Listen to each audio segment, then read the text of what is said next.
Fala aí, gente, tudo bem? Como é que vocês estão? Bom, como vocês podem ter visto, a minha conexão com a internet está maravilhosa e por conta disso eu estou tendo que gravar a aula ao invés de fazer a transmissão ao vivo, tá? Peço desculpas aí por ter criado a expectativa, mas vamos trabalhar dessa forma. Bom, nós estamos continuando aí o nosso conteúdo de direito constitucional e nós estamos falando a partir de agora sobre a continuidade da aplicação prática dos direitos fundamentais dentro da luz do cenário da ordem constitucional. Na aula passada, a gente falou basicamente do conceito, de direitos fundamentais. Nós falamos aí para vocês que direitos fundamentais são direitos e garantias constitucionalmente estabelecidos que têm como objetivo, que têm como finalidade garantia da dignidade humana, que são direitos subjetivos. Falamos para vocês que se aplicam numa relação verticalizada em relação ao Estado, mas também são aplicados horizontalmente. Tudo isso a gente falou na aula passada e na nossa aula, ainda na aula passada, a gente falou das gerações dos direitos fundamentais. Primeira geração, direitos individuais. Segunda geração, direitos sociais. Terceira geração, direitos transindividuais. Na nossa aula de hoje, a gente vai falar um pouco a respeito dos direitos individuais, certo? Então a gente está falando basicamente, meus queridos, em especial do artigo 5º da Constituição Federal. O que a gente precisa observar em relação a esse artigo 5º da Constituição Federal, embora existam direitos fundamentais espalhados, direitos individuais espalhados por outros artigos da Constituição Federal? A gente acaba percebendo, pessoal, que dentro desse artigo 5º, que estabelece, que garante direitos individuais, a gente acaba percebendo que existe uma dinâmica liberalista. E a gente já tinha comentado com vocês muito a esse respeito na aula passada. Quando a gente fala dessa dinâmica liberalista, a gente está falando basicamente que os direitos individuais eles vão vão ser concebidos em um não fazer estatal. Ou seja, tudo que o Estado não pode, tudo que o Estado não faz, ele está garantindo determinados direitos das pessoas. Esses são os direitos individuais previstos, em especial no artigo 5º da Constituição. Como assim, Tiago, um não fazer? Bom, a gente comentou na aula passada, por alto, o que constituiria esse não fazer. A pegada de nascimento dos direitos fundamentais decorre justamente de uma dinâmica liberalista. Estamos falando aí do século XVII, século XVIII, em que houve um movimento na história do mundo liberalista, que surgiu em resposta ao absolutismo estatal, certo? Então esse movimento liberalista, ele surge de fato como resposta a esse absolutismo estatal e justamente o que eu pretendo enquanto movimento liberalista é restringir a atuação de Estado na vida das pessoas. Por isso que a gente acaba dizendo que esses direitos de primeira geração, direitos individuais, eles são direitos negativos, que constituem esses nãos estatais, constituem manter o Estado aquilo que a gente pode chamar, ou aquilo que em economia se chamou, em mínimo estatal. O mínimo que se garante, o mínimo que se estabelece do Estado na vida das pessoas. Beleza? Então, esse é o nosso primeiro ponto de partida. Dentro dessa dinâmica de direitos individuais, a gente acaba percebendo, já antecipei, que o artigo 5º da nossa Constituição é o artigo que melhor exemplifica esse conjunto de direitos individuais. Como que exemplifica, como é que funciona, o que diz basicamente lá no artigo 5º. Então vamos fazer aqui a nossa leitura e acompanhar o nosso desenvolvimento. Vejam aí comigo, nós estamos aqui no artigo 5º da Constituição e vejam, se vocês puderem, a leitura interpretando o que diz respeito. Todos são iguais perante a lei, sem distinção de qualquer natureza, garantindo-se aos brasileiros e aos estrangeiros aqui residentes a inviolabilidade dos direitos. Aí os 5 direitos: vida, liberdade, igualdade, segurança e propriedade, nos termos seguintes. Bom, o que a gente tem que perceber? Primeiro, nós estamos, dentro desse caput do artigo 5º, nós estamos percebendo que se estabelece para quem que vão, qual é a forma de aplicação, uma forma igualitária, e quais são os 5 principais grupos de direitos: vida, liberdade, igualdade, segurança e propriedade.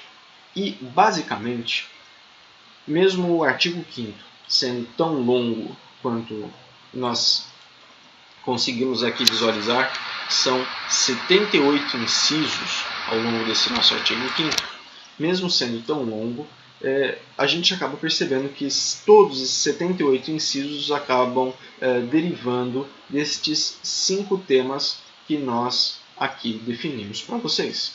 Bom, então, se todos os incisos que decorrem desse artigo 5º acabam espelhando esses 5 temas, a gente precisa comentar um pouco cada um deles para que a gente consiga entender um pouco melhor essa situação. Primeiro ponto que a gente vai entender: todos são iguais perante a lei sem distinção de qualquer natureza, e garante-se aos brasileiros e aos estrangeiros residentes. Observe, desde a década de 90, nós temos uma posição do Supremo Tribunal Federal que está garantindo e fixando um dever de tratamento equalitário a todas as pessoas que estão dentro do Brasil. Não importam se são brasileiros, se são estrangeiros residentes, se são estrangeiros em trânsito, não importa se são apátridas, não importa a sua condição. Se estão no Brasil, há que se garantir a todos esses direitos e garantias fundamentais, esses direitos e garantias individuais. Muito bem. Então esse é o primeiro espectro do nosso alcance. Segundo ponto, ele diz sem distinção, ou seja, isso está diretamente ligado ao direito à igualdade. É muito repetido, algumas temáticas ao longo desses próximos artigos são muito repetidas, de fato são, mas a gente acaba percebendo que, nesse caso, o direito à igualdade já vem trazido desde logo como um pressuposto de interpretação daquilo que a gente vai fixar de direitos individuais ao longo do artigo 5º da Constituição. Moral da história, nós temos, portanto, um direito que é atribuído, um conjunto de direitos, atribuído a todos, e um segundo momento, de forma equalitária a todos. Vida, liberdade, igualdade, segurança e propriedade. Vamos tentar entender um pouco melhor esses 5 direitos para que a gente consiga avançar um pouco no nosso conteúdo. Vamos começar a falar de vida, ok? O que é vida? Vamos começar por ele. Bom, veja, a Constituição ela é um instrumento normativo bastante completo, mas ainda assim não é um instrumento normativo que a gente consiga trabalhar em cada um dos conceitos de cada uma das manifestações que o texto constitucional prevê. Ela é uma manifestação normativa mais geralzona. Então, se é uma manifestação normativa mais geral, eu não tenho como, de forma nenhuma, por exemplo, estabelecer conceitos tão precisos quanto aqueles que nós precisaríamos eventualmente ter ou estabelecer para poder desenvolver cada um dos seus aspectos. E aí a gente já começa a perceber aonde que eu quero chegar. Vida não é um conceito constitucional fixado na Constituição, melhor dizendo. Ele é um conceito constitucional, mas não é um conceito estabelecido na Constituição. Esse conceito de vida ele foi bem trabalhado em alguns pontos pelo Código Civil, pelo Código Penal, mas somente há pouco tempo, em 2008 ou 2009, não me recordo, houve uma interpretação mais precisa do que viria a ser de fato vida. Essa interpretação mais precisa se deu, se eu estou falando de interpretação, vocês viram lá na outra aula que eu acabei de dar para vocês, vocês viram que a interpretação ela acaba sendo feita em última instância, em última análise, pelo Supremo Tribunal Federal. E essa interpretação feita pelo Supremo Tribunal Federal, lá em 2008, foi na situação de análise de uma DIN que tratou da Lei de Biossegurança. E lá ficou fixado, dentro dessa visualização da DIN, que, primeiro, a discussão de vida é uma discussão, de início da vida, é uma discussão bastante ampla. Ultrapassa o direito, vai para a medicina e vai para também filosofia e vai para a religião, para dizer o mínimo. E quando a gente acaba percebendo que esse conceito ele é tão amplo e tão debatido, Como que a gente consegue atribuir um conceito no que é vida de uma forma que se expresse a realidade da sociedade brasileira da melhor forma possível? Bom, então vamos pegar aí alguma linha de pensamento, alguma linha de trabalho para que a gente consiga identificar o que é vida. Primeiro, a gente pode falar que a vida se inicia a partir da fecundação do espermatozoide com o óvulo? É o nosso primeiro ponto de interrogação. Será que a vida ela só começa, como o Código Civil estabelece, quando a criança nasce e respira? São os dois extremos da nossa equação. Não e não. Não é essa a posição que o Supremo Tribunal Federal, que o direito constitucional brasileiro adota de forma fixa desde 2008. Não dá para a gente falar que a vida se inicia somente com o nascimento com vida. O que inicia com o nascimento com vida e o respiro da criança é a personalidade jurídica. Cuidado, eu sempre destaco isso para vocês, que o conceito de personalidade jurídica ele é diferente dos direitos de personalidade previstos, por exemplo, no artigo 11 do Código Civil. Os direitos de personalidade, que se incluem integridade, vida, intimidade e outros tantos ali do artigo 11, eles estão garantidos muito antes do nascimento com vida, muito antes daquele indivíduo ter adquirido personalidade jurídica. Por que eu estou destacando isso para vocês? Porque se eu excluo a personalidade jurídica e eu começo a perceber que direito de personalidade é outra coisa, eu começo também a entender que o Código Civil não me fixou o marco de início da vida da pessoa. E o direito penal?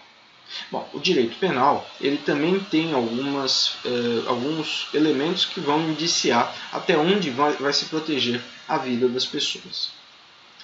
Aborto é crime. Se aborto é crime, eu estou protegendo a vida intrauterina. E eu já estou admitindo que existe vida intrauterina. Como então que a gente consegue identificar? Então a gente já conseguiu perceber que a vida intrauterina é protegida e a gente conseguiu perceber que também existe aí um ponto inicial que talvez diga que a vida comece a partir da fecundação do óvulo com o espermatozoide. Aí é o nosso problema. Como que nós vamos definir onde começa a vida? Dentro da teoria de início da vida, existem nesse interregno que eu acabei de expor aí para vocês, entre a fecundação e dentro da atividade intrauterina até o nascimento, existem algumas escolas, algumas formas de se compreender o início da vida. E a primeira, claro, começa a partir da fecundação do espermatozoide com o óvulo. A segunda, formação da nidação, formação de um sistema nervoso central, formação de um sistema cardiovascular e por aí vai. Não vou aqui discutir cada uma delas. Todas são muito interessantes e todas têm pontos bastante relevantes para a gente conseguir trabalhar. Mas o direito brasileiro, a partir dessa interpretação do Supremo Tribunal Federal, ele não estabeleceu o início da vida a partir da fecundação. A gente já tinha antecipado isso para vocês. Por quê? Porque, primeiro, a lei de biossegurança ela permite trabalhar com embriões que foram fecundados, derivados a partir, portanto, dessa união entre espermatozoide com óvulo, que forma o zigoto, ou o ovo, como vocês preferirem. Então, se o direito brasileiro ele permite trabalhar com esse tipo de material biológico, se eu estivesse trabalhando com esse material biológico e eu o considerasse como vida, eu estaria agredindo efetivamente a manifestação de um ser humano. E o direito brasileiro ele não pode permitir que um ser humano seja tratado contra a dignidade. Como resolver então essa equação? O direito resolveu da seguinte forma. A partir da fecundação do óvulo com o espermatozoide, ainda não há vida. A vida só vai se consolidar a partir do momento que ela haja esse embrião implantado dentro do útero da mulher e que essa implementação se torne viável. Mas não apenas esse processo será de nidação. ainda o direito brasileiro ele firma um outro ponto em que perfeitamente eu consigo identificar que nós estaremos diante de um único ser ou de mais de um único ser, denominada aí a clonagem natural ou gêmeos univitelinos. Retomando o raciocínio, pessoal, dentro dessa visualização, dentro dessa compreensão de que a vida ela não se inicia, portanto, dentro da união do espermatozoide com o óvulo, mas a partir da vida da implementação daquele embrião intrauterino e desse embrião intrauterino fixado e desse embrião intrauterino definido como um ou mais seres, a gente começa a fixar, a partir daí, o início da vida para o direito brasileiro. Então, o que a gente vai ter? Vamos ter aí uma série de eventos que vão marcar o início da vida.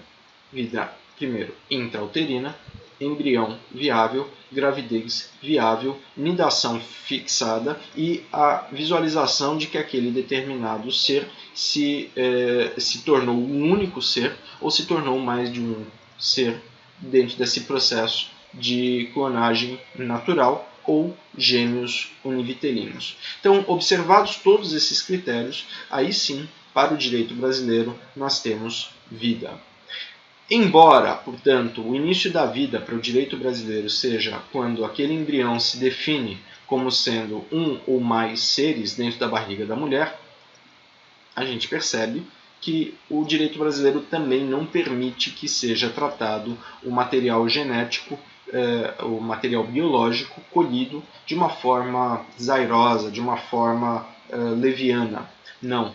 Mesmo o material genético, os embriões que se encontram em fases anteriores a essa que eu acabei de mencionar e posteriores, portanto, à fecundação, entre a fecundação e essa fase de fixação na parede uterina por meio da nidação e definição do ser como um único ser ou mais de um ser, existe a preocupação da proteção daquele material biológico. Tanto que o Supremo Tribunal Federal ele interpretou como sendo possível e viável que haja a utilização de pesquisas com embriões inservíveis por qualquer problema de natureza genética ou por embriões que estejam congelados há mais de 3 anos, qualquer um dos dois casos, sempre com a autorização dos genitores, certo?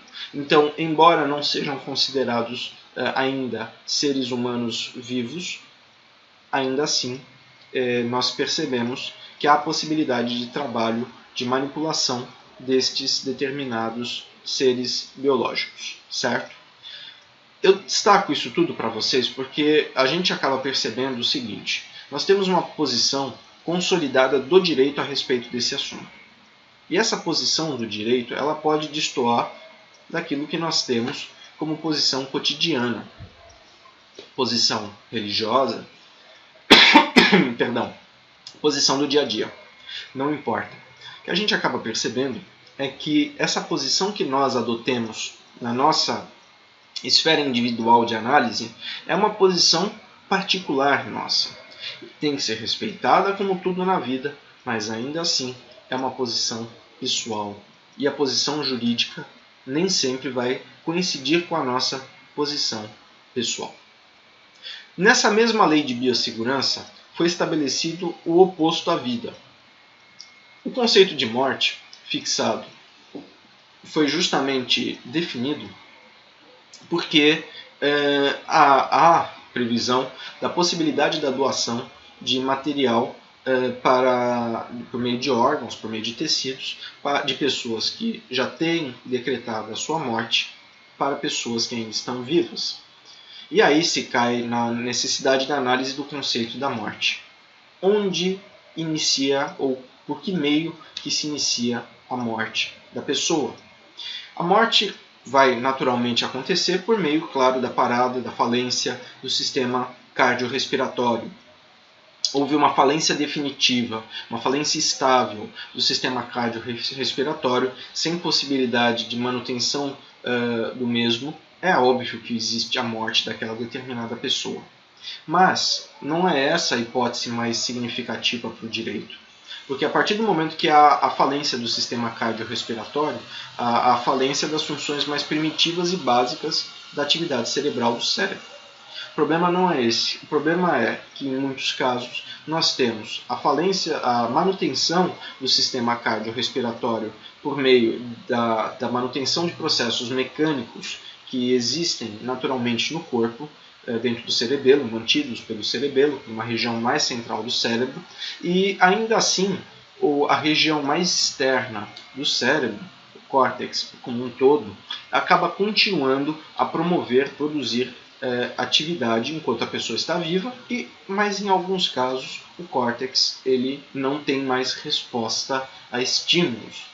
Então, essa pessoa, a que não existe possibilidade de continuidade de atividade cerebral, ou seja, aquela pessoa ela entra num estado que se popularmente chama de estado vegetativo, esse estado vegetativo faz com que, ou é decorrente do que, houve uma inatividade das funções cerebrais não autônomas.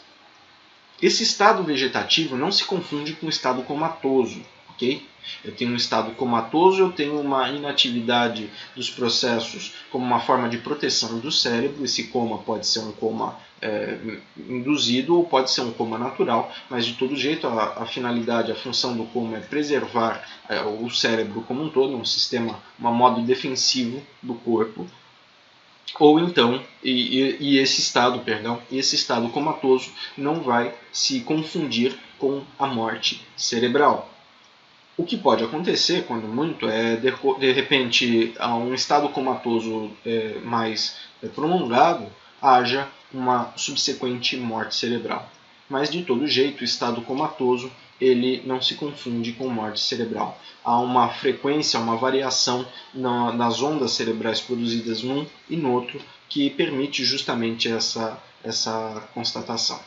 Bom, a morte cerebral, portanto, a morte do sistema encefálico como um todo, do sistema não primitivo cerebral como um todo, o sistema não autônomo como um todo, é, portanto, uma hipótese recebida pelo direito como sendo a hipótese de morte também. E essa hipótese de morte é tão importante, tão significativa, porque justamente torna o corpo um doador perfeito para que outras pessoas eventualmente tenham a possibilidade de receber órgãos e tecidos. O coração continua batendo, não há decomposição iniciada da matéria orgânica e, portanto, a pessoa que recebe o órgão ou tecido vai recebê-lo com uma chance muito menor de rejeição se houver, por exemplo, a morte do sistema cardiorrespiratório daquela pessoa. Muito bem, falamos de vida, falamos de morte. Seguindo, vida, liberdade. O que é liberdade? É o nosso próximo ponto. Liberdade consiste não em livre-arbítrio. Liberdade consiste na ausência de regulamentação, ausência de normatização sobre um determinado assunto, uma determinada matéria. Não dá para a gente confundir liberdade com livre-arbítrio. Liberdade, como eu falei, ela decorre de um vácuo normativo. Eu transito, e eu particular tenho essa prerrogativa de transitar aonde a lei não fixa, não estabelece como sendo proibitivo. Isso é liberdade. O livre-arbítrio consiste numa qualidade humana que permite com que aquele indivíduo respeite ou não respeite um tipo normativo, entre outras coisas. Isso é livre-arbítrio. Eu posso obedecer ou não obedecer uma determinada norma de acordo com o meu livre-arbítrio. Mas se eu obedeço uma norma ou não obedeço aquela norma, se eu não obedeço, eu estou sujeito à sanção. Se eu não obedeço a uma norma, eu não estou na minha área de liberdade, eu estou no exercício do meu livre-arbítrio. Se eu obedeço aquela norma, eu estou dentro da minha zona de liberdade e usufruindo do meu livre-arbítrio. Liberdade. Um ponto que é fundamental para que a gente consiga entender a liberdade é o conceito de legalidade e de reserva legal.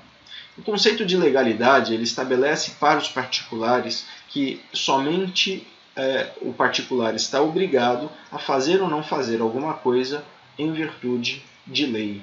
Esse conceito de liberdade, ele é um conceito, portanto, que está diretamente ligado com a legalidade. E cuidado, essa interpretação, essa palavrinha lei, ela pode ser estabelecida de uma maneira mais restritiva, legalidade como uma reserva legal. Existem determinados tipos, condutas, que somente podem ser fixados por lei num sentido restrito. Portanto, legalidade é a previsão normativa num sentido mais amplo, que determina o que eu posso e o que eu não posso fazer. Agora, a reserva legal é uma previsão normativa que determina o que eu posso e o que eu não posso fazer, observando que algumas dessas matérias, elas necessariamente devem estar contidas em lei. Liberdade. Igualdade. A gente viu igualdade em dois momentos aí no caput. Tanto da aplicação no artigo 5º de como que eu vou atribuí-lo de uma maneira geral, como também igualdade no que diz respeito agora a esse dispositivo expressamente estabelecido. Cuidado! Igualdade, a que se refere o artigo 5º caput, é igualdade formal. Todos são iguais perante a lei. Certo? Essa igualdade formal, ela diz que a lei não pode criar uma distinção indiscriminada entre pessoas e que a lei é válida para todos. Não importa sexo, não importa gênero, perdão, não importa etnia, não importa riqueza, nada disso é relevante para a aplicação da lei. A lei ela deve ser aplicada, deve ser estabelecida para todos de uma forma indiscriminada. Por que eu estou destacando isso para vocês? Porque é muito comum vocês, ao fazerem a interpretação de igualdade, vocês imediatamente já associam a uma outra manifestação da igualdade, que não a igualdade formal, a igualdade material. A igualdade material ainda não é o objeto previsto no artigo 5º da Constituição. A igualdade material ela vai ser prevista um pouco mais adiante no artigo 6º. Ela é o fundamento para os direitos de segunda geração, os direitos sociais em especial. Então, a diferença da igualdade formal é que a igualdade formal ela estabelece que todos são iguais perante a lei, e a igualdade material ela vai dizer justamente que nem todos podem ser tratados da mesma forma. Existe sim diferença entre as pessoas. E eu preciso, observando essas diferenças, tratar as pessoas de acordo com estas diferenças. E ao tratar essas pessoas com essas diferenças, eu vou estar promovendo uma justiça social. Aristóteles disse: devo tratar as pessoas de forma diferente, de forma a garantir que elas se equivalam. Devo tratar as pessoas de forma diferente para garantir que elas estabeleçam um nível de equivalência no ordenamento jurídico, na ordem jurídica. Esse é o pressuposto da igualdade material, prevista, portanto, no artigo 6º e não no artigo 5º. Vida, liberdade, igualdade. Segurança. O que eu devo observar em relação à segurança? Que segurança é essa? A segurança prevista no artigo 5º da Constituição é uma segurança negativa, decorrente de não fazeres estatal, como a gente tem falado até agora. Não fazer o quê, Tiago? Na verdade, essa segurança ela corresponde a uma segurança jurídica, certo? Não necessariamente a segurança pública, mas uma segurança jurídica.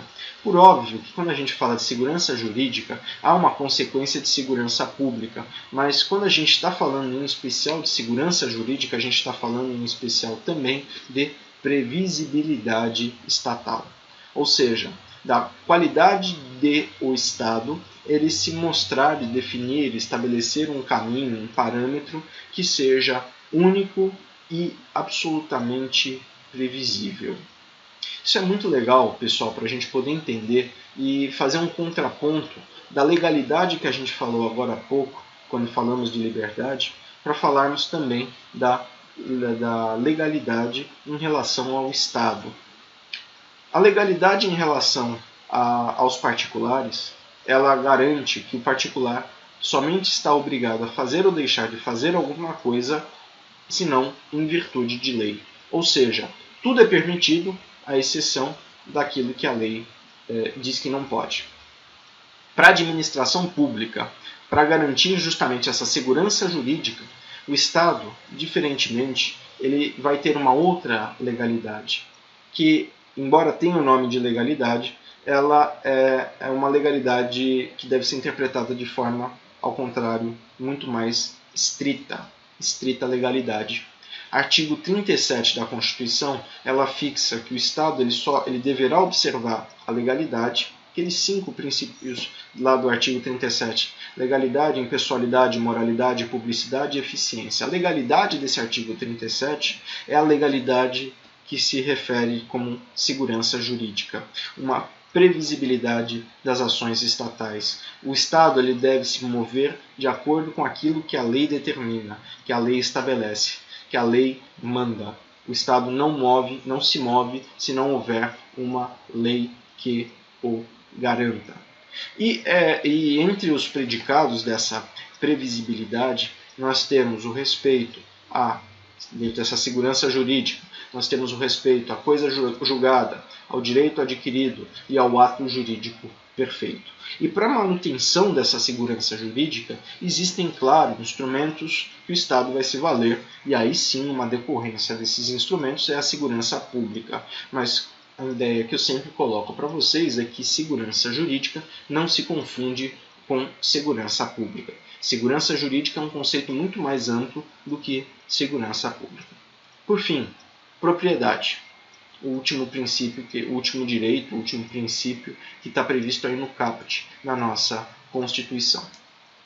A propriedade, pessoal, ela vem de uma forma muito pesada, inserida a partir da Revolução Francesa, em especial, das revoluções liberais, que passaram a compreender, que passaram a constatar a propriedade como sendo um direito fundamental também. Antes não era reconhecida da mesma forma como hoje. Não havia essa compreensão de propriedade privada, principalmente propriedade privada, eu digo imóveis, em última análise, da forma como se tem hoje. Naquela época, o Estado ele tinha a compreensão de que tudo que era imóvel era dele, todas as terras e terrenos eram dele, Estado. Então, a compreensão de propriedade privada ela começou a se modificar e se estabelecer a partir das revoluções liberais, como a gente já vem mencionando para vocês há algum tempo. Bom, então eu já tenho a compreensão do que é cada um desses 5. Para finalizar, em relação à propriedade, eu estabeleço para vocês que...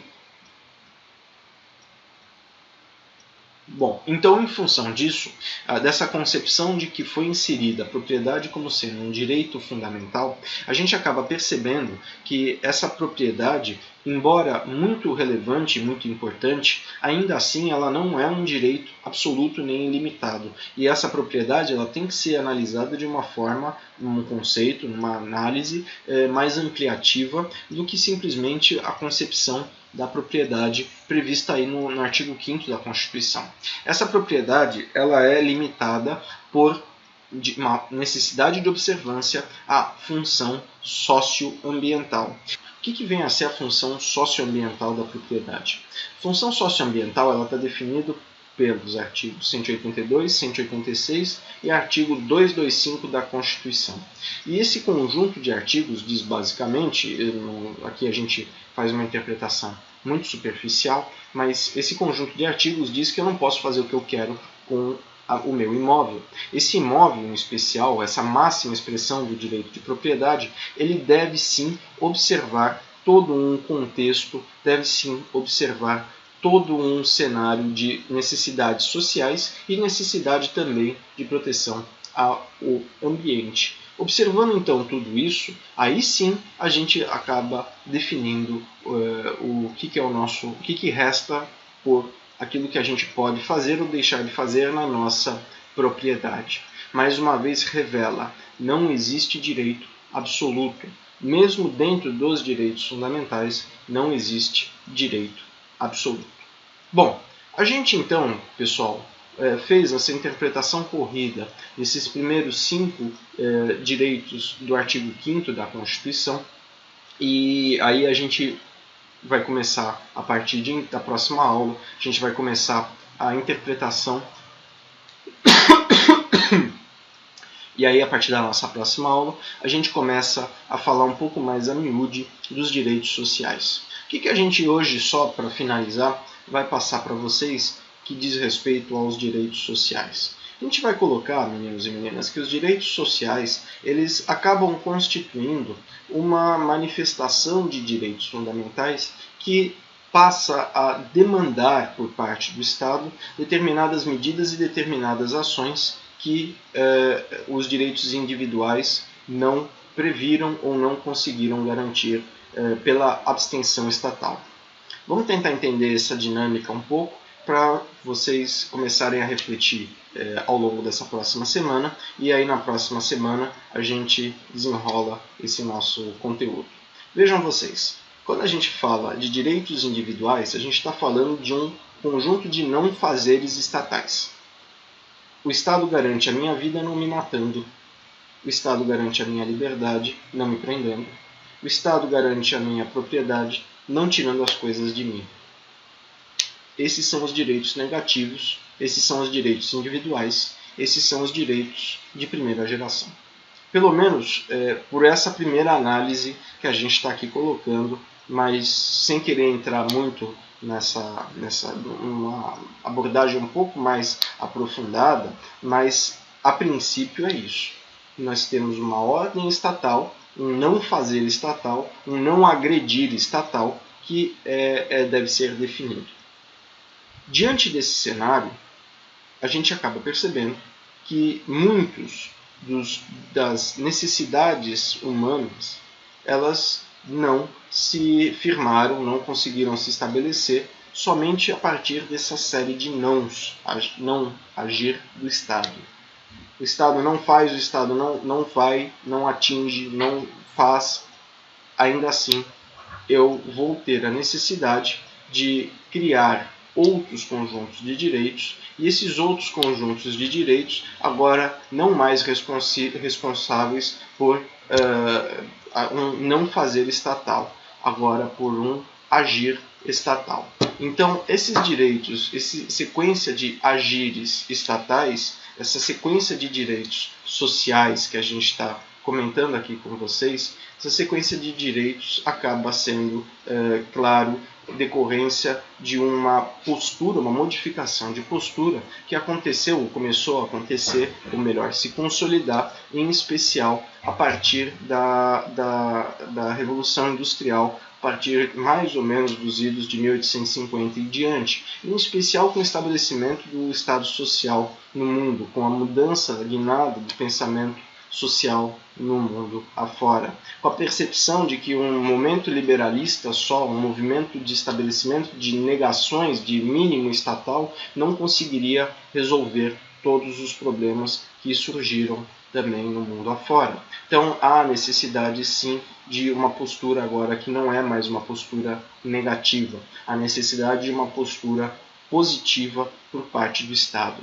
E essa postura positiva por parte do Estado, ela se fixa, ela se estabelece não mais como eu disse, por meio de um não fazer ou por meio de um não agir. Mas essa postura estatal ela vai se estabelecer e se fixar principalmente por meio de algumas manifestações que a gente pode denominar também como sendo políticas públicas. Políticas públicas, ou seja, sequências de ações organizadas para chegar a determinadas finalidades que têm como objetivo, que tem como especial finalidade realizar e garantir esses direitos. Onde que isso está previsto? Vejam, como a gente já tinha antecipado com vocês, nós estamos no artigo 6º da Constituição, e o artigo 6º da Constituição, ele prevê de uma forma geral, bem aberta, quais são os principais direitos sociais. São direitos sociais a educação, a saúde, a alimentação, trabalho, moradia, transporte, lazer, segurança, previdência, proteção à maternidade e à infância e a assistência aos desamparados na forma dessa Constituição.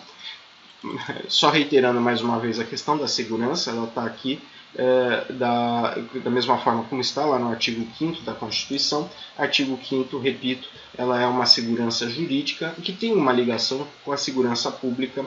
Artigo 6º, que é essa que a gente agora está propriamente se referindo. Bom, gente, a gente vai aprofundar agora a nossa compreensão do artigo 6º da Constituição na nossa próxima aula. Como essa aula é uma aula mais corrida, eu vou encerrando ela por aqui, para que também não canse demais vocês. Mais de 40 minutos de aula, mais do que suficiente. Tá bom? Um abração para vocês. Vamos, se a internet permitir, até a próxima semana, se não tiver quedas. Dúvidas, vocês podem ou mandar por e-mail ou vamos interagir no chat na semana que vem. Eu espero que até lá a nossa internet esteja redondinha. Fui!